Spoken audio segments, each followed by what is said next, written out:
Hello दोस्तों, नमस्कार। SM किसी चैनल में मैं आप सभी लोगों का दिल से बहुत बहुत स्वागत करता हूं। दोस्तों, जैसे कि आपको पता ही है, आज का इंपॉर्टेंट टॉपिक तो एक ही रहेगा। इनफैक्ट आने वाले कई दिनों तक भी अगर देखा गया तो बजट से रिलेटेड ही कुछ इंपॉर्टेंट चीज़ें यहाँ पे डिस्कस की जाएगी। ठीक है। बजट की अगर हम लोग बात करें तो ऑलरेडी पहला वाला वीडियो तो आप लोगों ने देख ही लिया है। हाईलाइट्स तो ऑलरेडी मैं कवर कर चुका हूँ। एंड ये बजट जो हम लोग को देखने को मिला था, स्पेसिफिकली जैसे फर्स्ट वीडियो में मैंने कहा कि डेडिकेटेड टुवर्ड्स मिडिल क्लास। ठीक है। मिडिल क्लास की अगर हम लोग बात करें, जो सैलरीड क्लास में आते हैं, ठीक है, मिडिल क्लास में आते हैं, टैक्स भरते हैं, ठीक है, उनको काफ़ी अच्छी राहत देखने को मिल गई। ठीक है। डेफिनेटली हम यहाँ पे कह सकते हैं उसके हिसाब से बजट एकदम फैंटास्टिक देखने को मिला। काफ़ी बचत भी होगी। ठीक है। जैसे कि मैंने कैलकुलेशन करके आपको बताया था कि मिनिमम 30,000 तक बचत होगी से मैक्सिमम 1,10,000 तक बचत होगी। एंड इस चीज़ का फ़ायदा ज़रूर मिडिल क्लास तो यहाँ पे उठाएगा ही उठाएगा। तो उनका अपना अपना स्टाइल, कोई इन्वेस्ट करेगा, कोई खर्च करेगा। ठीक है। बट वो जो पैसा है वो हम लोग को सिस्टम में आते हुए देखने को मिलेगा। चलिए, ये तो कहानी हो गई नॉर्मल इनकम टैक्स के हिसाब से। पर दोस्तों, बाकी चीज़ों की अगर हम लोग बात करें बजट से रिलेटेड, ठीक है, तो टोटल डिसअपॉइंटमेंट देखने को मिल चुकी है। मतलब अगर हम मार्केट के हिसाब से बात करें, मार्केट के जो सेक्टर्स रहते हैं, बिजनेसेस की अगर हम लोग बात करें, ठीक है, उनके हिसाब से अगर हम लोग बात करें तो बजट एकदम ठंडा देखने को मिल गया। ठीक है। मतलब बहुत कुछ उम्मीदें लगा के रखी हुई थी कि इस सेक्टर में ये होगा, वो होगा, इतना परसेंटेज का अलोकेशन होगा, वैसा तो कुछ भी देखने को नहीं मिला। ठीक है। एंड इसी चीज़ को लेकर यहाँ पे हम बात करने वाले हैं कि कौन कौन से ऐसे सेक्टर है, बिजनेसेस है, कंपनीज है जिनके लिए बजट ने थम्सअप दिया है, उनके लिए पॉजिटिव है। बट कौन कौन से ऐसी कंपनीज है जिनके लिए लिटरली हम कह सकते हैं कि बजट में काफ़ी उम्मीदें थी बट कुछ भी नहीं देखने को मिला। उसी से रिलेटेड रिएक्शन हम लोग को इन कंपनीज के स्टॉक्स में भी देखने को मिल गया। जिसके लिए बजट अच्छा देखने को मिल गया भाई वो भागा, जिसके लिए खराब उसमें वो गिरावट दिखाते हुए देखने को मिला। तो स्टार्ट करेंगे सबसे पहले। नो डाउट हर किसी को पता है सबसे बड़ा अगर झटका किसी के लिए लगा है तो वो है रेलवे सेक्टर। यस, जैसे कि कल के दिन की अगर मैं बात करूं तो आप मेरा चाहो तो कल का वीडियो भी देख सकते हो, आखिरी वाला, जहां पे मैंने ओपनली कहा था कि नंबर 1 प्रायोरिटी सेक्टर कौन सा नजर आ रहा है जो कि सबसे बड़ा उम्मीद लेकर चल रहा है, वो है रेलवे। 10 से 20% तक या फिर 15 से 20% भी आप कह सकते हैं एक्सपेक्टेशन था कि यहाँ पे इतना बड़ा मेजर कैपेक्स किया जाएगा। ठीक है। एंड हकीकत में क्या हुआ आप सभी लोगों को पता है। उसके बाद जो रेलवे कंपनीज के शेयर्स में हम लोग को गिरावट देखने को मिल गई वो किसी से नहीं छुपी है। Because big disappointment towards the railway capex because capital expenditure remain unchanged। कोई बदलाव नहीं हुआ। इसके पहले जितना रेलवे बजट था उतना ही देखने को मिल गया है। मतलब क्या है भाई कि यहाँ पे कोई ग्रोथ ही नहीं है। अगर ग्रोथ नहीं होगी तो फिर कंपनीज को कॉन्ट्रैक्ट तो मिलेंगे बट वो एवरेज ही कॉन्ट्रैक्ट मिलेंगे। आप ऐसा एक्सपेक्ट यहाँ पे कर सकते हो। एंड यही सबसे बड़ा झटका यहाँ पे लग चुका है। देखिए, काफ़ी लोगों को ऐसा लगता है कि रेलवे को कुछ मिला नहीं, ऐसा नहीं होता है। ठीक है। मान लो रेलवे को पहले 100 रुपया मिलते थे तो इस बजट में भाई 110, 120 तो मिलने चाहिए। एक्सपेक्टेशन यही था कि 120 टॉप साइड पे कि 20% की जंप होगी, तो वापस हाथ में 100 रुपया ही दे दिए। तो पहले भी 100 था, इस वक्त भी 100 था। तो यही हम लोगों को सबसे बड़ा प्रॉब्लम देखने को यहाँ पे मिल चुका है। एंड इसीलिए आप लोगों ने देखा कि रेलवे कंपनीज की क्या हालत यहाँ पे हो चुकी है। एकदम दनादन हम लोग को गिरावट देखने को यहाँ पे मिल गई। ठीक है। कुछ कुछ शेयर तो 10% तक हम लोग को उड़ते हुए देखने को मिले। इसका पूरा श्रेय जाता है कि रेलवे बजट एकदम ही टोटल डिसअपॉइंटमेंट वाला बजट देखने को यहाँ पे मिल गया। देन अगर हम लोग आगे बढ़ेंगे दोस्तों तो defence sector. Yes, defence sector वैसे तो अनुमान था कि म्यूटेड ही रहेगा बट फिर भी अगर हम लोग बात करें तो यस, पहला वाला वीडियो में भी ये पॉइंट किसी ने तो यहाँ पे बोला है कि सर फिर भी देखा गया डिफेंस सेक्टर में तो पिछले साल के हिसाब से 9% से ज़्यादा की जंप है। ठीक है। 6.81 लाख करोड़ है। We are expecting $100 billion. We are still dreaming about it कि कभी तो होगा करके, वो तो अभी तक नहीं है बट स्टिल 9% की तो जंप है। बट फिर भी डिफेंस कंपनीज में फिर क्यों मायूसी छाई हुई है? तो दोस्तों इसके पीछे का रीज़न है कि ये जो डिफेंस बजट देखने को मिल रहा है ना, इसमें से मैक्सिमम जो पैसा हम लोग को जाते हुए देखने को मिलेगा वो मैन पावर कॉस्ट में जाते हुए देखने को मिलेगा। मैन पावर कॉस्ट मतलब क्या कि लोगों की जो सैलरी होती है। ठीक है। डिफेंस सेक्टर मतलब देखा गया तो बहुत सारे लोग काम करते हैं, उनकी जो सैलरी रहती है, सोल्जर्स की भी सैलरीज की बात करें, पेंशन की अगर हम लोग बात करें तो पेंशन के लिए कितना जा रहे थे, कुछ 13.5% का इंक्रीमेंट है। 1.6 लाख करोड़ तो पेंशन में चला जाएगा। ठीक है। तो ये डिफेंस बजट में आप अंदाजा लगा सकते हो कि कितना पैसा हम लोग को रेवेन्यू के फॉर्म में जाते हुए देखने को मिले। तो कैपिटल के हिसाब से कितना पैसा, कैपिटल मतलब अगर आपको इक्विपमेंट मॉडर्न करने हैं, आपको हवाई जहाज खरीदना है, सबमरीन्स बनाने हैं, तो उससे रिलेटेड अगर हम लोग बात करें तो कितना है, केवल 1.8 लाख करोड़। दैट्स इट, इतना ही पैसा मिलेगा। ठीक है। उसी में अभी हम लोग को इक्विपमेंट्स, मिसाइल, हथियार, जो भी चीज़ें हैं, तो इसीलिए वो डिफेंस वाली कंपनियां डिसअपॉइंट हो गई क्योंकि उनके लिए अगर हम बजट की बात करें तो ओवरऑल आपको देखने को मिलेगा वह 6 से 7 लाख करोड़ के आसपास, ठीक है। बट कैपिटल आउटले की अगर हम लोग यहाँ पे बात करें, ठीक है, लास्ट टाइम के हिसाब से थोड़ा ज़्यादा है, बट और भी यहाँ पे बढ़ना चाहिए। अगर हम इसी रफ्तार से चलेंगे, आज अड़ोस पड़ोस के देश की अगर हम बात करें, पाकिस्तान की बात करें, चलो पाकिस्तान छोड़ो, चाइना की बात करें, उनका डिफेंस बजट कहाँ से कहाँ पे है, सो हम कैसे उनके साथ डील कर पाएंगे, ठीक है। तो डेफिनेटली हम यहाँ पे कह सकते हैं, इसीलिए वो काफ़ी बड़ी मायूसी छाते हुए देखने को मिल गई डिफेंस कंपनी के हिसाब से, उसके पीछे का कारण यही था। सो अगर हम लोग शुरुआत की बात करें, अभी तक हम लोगों ने क्या देखा, रेलवे सेक्टर के लिए बैड था, डिफेंस के लिए भी अगर हम लोग बात करें, खास करके जो इक्विपमेंट से कंपनीज तो उसी से रिलेटेड है ना, तो दोनों के लिए हम लोग को काफ़ी मतलब डिसअपॉइंटमेंट वाला परफॉर्मेंस देखने को मिल गया। थर्ड डिसअपॉइंटमेंट की बात करें तो capital expenditure towards the infrastructure.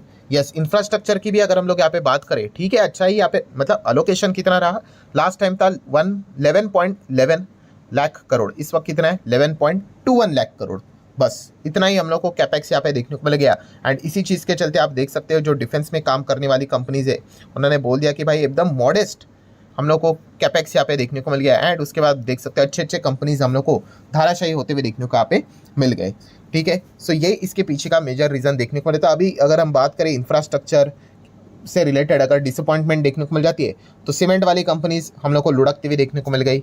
Then metal की बात कर ले, वही स्टील की अगर हम लोग बात कर ले, सब कुछ हम लोग को उसी से रिलेटेड काम करने वाले बिजनेसेस देखने को मिल जाते हैं। इन सब में हम लोग को लाल निशान इजीली यहाँ पे देखने को यहाँ पे मिल गया। मतलब हम यूजुअली अगर हम लोग बात करें दोस्तों, तो जितने भी एक्सपेक्टेशंस यहाँ पे थे उस हिसाब से काफ़ी कम परफॉर्मेंस हम लोग को देखने को मिल गया, अलोकेशन देखने को मिल गया। दैन अगर हम लोग बात करें एक ऐसी चीज़ जिस चीज़ के चलते बाकी सारी जो चीज़ें हैं वो हम लोग को उसका जिक्र ही होते हुए देखने को नहीं मिल रहा है, एंड वो है income tax. Yes, income tax से रिलेटेड बच्चे को पता है भाई, एकदम कमाल की खबर देखने को मिल गई।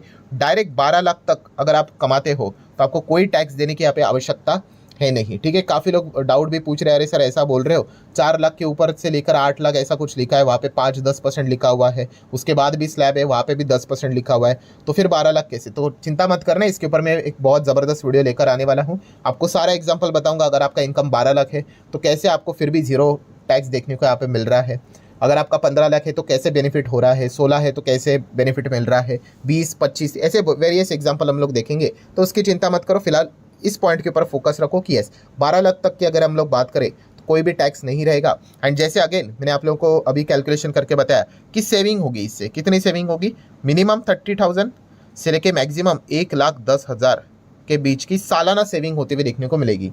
सो ऑब्वियसली ये पैसा मार्केट में आएगा डायरेक्टली और इनडायरेक्टली।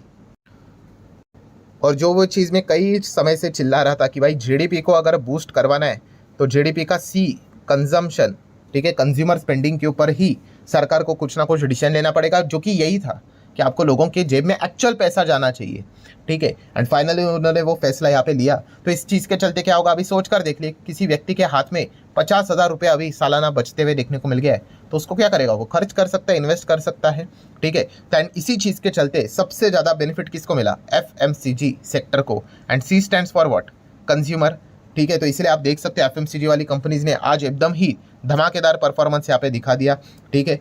सो एकदम ही रैली की अगर हम लोग बात करें, FMCG में एकदम जश्न का माहौल था। उसी के साथ साथ अगर हम लोग बात करें तो रिटेल वाली कंपनियाँ, ठीक है, तो उनके लिए भी अच्छी बात है, क्योंकि जितना FMCG कंजम्पशन उनको तो भाई उसी से ही कमीशन यहाँ पे मिलता है। तो इसीलिए आप सभी लोगों ने देखा होगा कि ट्रेंड जैसी कंपनियां हम लोगों को एकदम ज़बरदस्त तरीके से भागते हुए देखने को मिली थी। ये सारे पॉइंट्स मैंने कल के आखिरी वीडियो में कवर करके रखे हुए थे। देन मारुति सुजुकी की बात करें, मारुति सुजुकी क्यों, ऑटो कंपनीज की बात करें, उनमें भी एक अच्छा जोश देखने को मिल गया, क्योंकि उन ऑटो सेक्टर की हालत तो हम सभी लोगों को पता है क्यों ऐसा हालत था, क्योंकि लोगों के हाथ में पैसा ही नहीं है, ठीक है। अभी क्या वो सोच सकते भाई लोन लेकर गाड़ी खरीदनी है, उसकी EMI की किस्तें चुकाने नहीं चुकाने, वो इस हिसाब से प्लानिंग करके चल सकते, तो एक चीज़ देखने को मिल गई। देन कंज्यूमर ड्यूरेबल की अगर हम लोग बात करें, ठीक है, इलेक्ट्रॉनिक गैजेट्स की बात करें, तो इन कंपनीज में ज़बरदस्त परफॉर्मेंस हम लोग को देखने को मिल गया, ठीक है। AC वाली कंपनीज तो आप देख सकते हैं 15% तक हम लोग को सेलिब्रेट करते हुए देखने को मिल गई। तो ये AC के पीछे का रीज़न है कि चलो अभी लोग जाकर क्या कर सकते हैं, इन चीज़ों को खरीद सकते हैं। हाउस होल्ड अप्लायंसेस की बात करें तो, देन फुटवेयर कंपनीज की बात करें, लेदर प्रोडक्ट की बात करें, तो यहाँ पे ज़बरदस्त बेनिफिट मिलते हुए देखने को मिल गया। एकदम रिलैक्सो, बाटा जो कई समय से सोए हुए थे, उनको एक ज़बरदस्त बूस्ट मिलते हुए देखने को मिल गया कि अगेन सेम ये कंज्यूमर बेस्ड है ना, ठीक है। आप और हम जो नॉर्मली चीज़ें, इसमें कपड़े विपड़े टेक्सटाइल बहुत दुनिया भर की सारी चीज़ें आ गई, रेस्टोरेंट्स आ गए, QSR कंपनीज आ गई, ठीक है, आज कोई लोग पार्टी करने का भी मन होगा तो वो पार्टी भी यहाँ पे कर सकते हैं। इसीलिए मैकडोनल्ड जैसी कंपनियां, रेस्टोरेंट बार जैसी कंपनियां हम यहाँ पे कह सकते हैं। ठीक है, बर्गर किंग हम यहाँ पे कह सकते हैं, जुबिलेंट फूड वर्क्स की अगर हम लोग बात करें, जो कि पिज़्ज़ा, डोमिनोज की बात करें, इन सभी कंपनीज ने एक अच्छा जोश दिखाया। देन होटल वाली कंपनियां, ठीक है, लोग घूमने के लिए यहाँ पे जाएंगे तो होटल वाली कंपनियां, ट्रैवलिंग वाली कंपनियां, इन सब में हम लोग को एक अच्छा पैटर्न देखने को यहाँ पे मिल गया। देन अगर हम लोग यहाँ पे बात करें पीवीआर जैसी कंपनियां, लोग एंटरटेनमेंट के बारे में अभी विचार कर सकते हैं, भाई हाथ में पैसा बच रहा है। सो मतलब सरकार के एक डिसीजन के चलते आप देख सकते हैं दोस्तों, पूरा पासा हम लोग को पलटते हुए देखने को यहाँ पे मिल गया इस पर्टिकुलर सेक्टर के बारे में। देन दोस्तों आगे बढ़ेंगे तो insurance sector. Yes, insurance sector के लिए कैसा रहा? मिक्स रिएक्शन रहा। एक अच्छी खबर भी आ गई एंड साइड से ही दूसरा थप्पड़ भी पड़ गया। मतलब एक जगह पे हम लोग देखें तो आप यहाँ पे देख सकते हो कि 100% इंश्योरेंस में अभी हम लोग को क्या देखने को मिल रहा है? यस, एफडीआई मतलब फॉरेन इन्वेस्टमेंट की, फॉरेन जायंट्स की हम लोग को एंट्री होते हुए देखने को मिलेगी। ठीक है, तो ये एक पॉइंट हम लोग को जबरदस्त देखने को यहाँ पे मिल गया। बट दूसरा फिर बैड पॉइंट कौन सा देखने को मिल गया? तो दोस्तों आप सभी लोग पता है सरकार ने जो डिसीजन लिया है टैक्स रिजिम का, वो नए टैक्स रिजिम के लिए लिया है। तो लोग क्या करेंगे? अभी ओल्ड को टाटा बाय बाय बोल देंगे भाई, ठीक है, एंड न्यू में जाएंगे। एंड न्यू में आप सभी लोगों को पता है कोई आपको डिडक्शन वहाँ पे है नहीं। एंड ओल्ड टैक्स रिजिम की अगर हम लोग बात करें दोस्तों, तो वहाँ पे हम लोग को कौन से डिडक्शन देखने को मिलते थे? यस, आप यहाँ पे देख सकते हो, डिडक्शन अंडर चैप्टर 6A, इसी के अंडर आता था 80C। ठीक है, लाइफ इंश्योरेंस का प्रीमियम, इससे बेनिफिट आपको मिलता था। देन उसी के साथ साथ 80D मेडिक्लेम, मतलब मेडिकल इंश्योरेंस प्रीमियम की अगर हम लोग बात करें, तो ये जो बेनिफिट्स यहाँ पे मिलते थे, ठीक है, तो ये किस में मिलते थे? ये ओल्ड टैक्स रिजिम में यहाँ पे बनते थे। भाई जिसने भी ओल्ड टैक्स रिजिम बनाया ना, मतलब ज़बरदस्त दिमाग लगाकर बनाया था, ठीक है, बहुत समय पहले। सो अभी ये क्या होता था, ये जो सारी चीज़ें हैं, तो लोग क्या करते थे कि भाई टैक्स ही बचाना है ना, चलो भाई इंश्योरेंस ले लेते हैं, टैक्स ही बचाना है ना, मेडिक्लेम मतलब मेडिकल इंश्योरेंस भी ले लेते हैं, जो कि एक्चुअल में लेना चाहिए। ठीक है, तो अभी क्या होने वाला है? सो बहुत सारे लोग न्यू में शिफ्ट यहाँ पे हो जाएंगे, तो ऑटोमेटिकली हम कह सकते हैं काफ़ी सारे लोग जो टैक्स बचाने के लिए इंश्योरेंस लिया करते थे, लाइफ हो या फिर हेल्थ हो, उनमें हम लोग को कमतरता देखने को मिल सकती है। ठीक है, एंड इसी चीज़ को लेकर हम कह सकते हैं इंश्योरेंस कंपनीज में एक ड्यूअल स्टैंड हम लोग को देखने को मिल गया। पहले अच्छा भी हो गया, फिर बाद में ज़बरदस्त गिरावट भी हो गई, तो ये इसके पीछे का कारण देखने को मिल रहा था। देन हम कह सकते हैं दोस्तों ईवी बैटरी से रिलेटेड अच्छी खबर देखने को मिली। तो बैटरी वाली कंपनी आप देख सकते हो एकदम जश्न मनाते हुए देखने को यहाँ पे मिल गए। ठीक है, कस्टम ड्यूटी की अगर हम लोग बात करें, इनडायरेक्ट टैक्सेस की बात करें, तो बहुत कुछ बर्डन इनके ऊपर हटते हुए देखने को यहाँ पे मिल गया। तो चलिए एक अच्छी बात देखने को मिल गई। ठीक है, मतलब सरकार डायरेक्टली इनडायरेक्टली ईवी को प्रमोट सपोर्ट कर रही है। बट दूसरे जगह पे हम कह सकते हैं big disappointment renewable energy segment से रिलेटेड। तो इतना कुछ खास पॉजिटिव हम लोग को अनाउंसमेंट रिन्यूएबल में देखने को यहाँ पे नहीं मिला। एटलीस्ट इस बजट में, हर बजट में कुछ ना कुछ तो यहाँ पे होता था, एंड इसीलिए ग्रीन एनर्जी वाली कंपनियां आज रेड एनर्जी की तरह काम करते हुए देखने को मिल रही थी।